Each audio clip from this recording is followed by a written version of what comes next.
যতই মনে করি যে একটু আগে বেরোবো, কিন্তু সেই এইদিক ওইদিক করতে লেট হয়ে যায়। মানে এই যে যেমন ধরো পার্লারেই যাই কি একটু সিঙ্গুরে গেলাম কেনাকাটা করতে, সেই যাবার সময় কিন্তু লেটই হয়ে যায়। যাকগে বেরোলাম। আর এই যে ফুচকা, সেটা দেখে কি আমি একদমই থাকতে পারি বলো? আমি ওই জন্য মাকে বললাম যে না, আমি আগে ফুচকা খাবো, খেয়েই তারপর যাব। আর আমি ফুচকা খাচ্ছি, মা ভিডিও করছে বলে কাকু আবার বলছে আমাকে কিন্তু নিও না।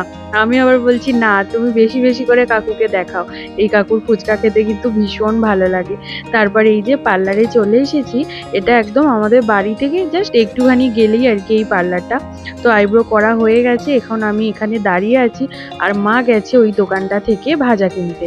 এসে আবার আমায় জিজ্ঞাসা করলো জানো তো কি কিনবে। আর পার্লার থেকে আসলেই কিন্তু এরকম আমি নিজেকে দেখতে থাকি যে কেমন লাগছে দেখতে। তারপর ভাই এসেছিল, একটু গল্প করছিলাম। আর এটা দেখো আমার ভাই গপুকে এঁকেছে আমার হাতে।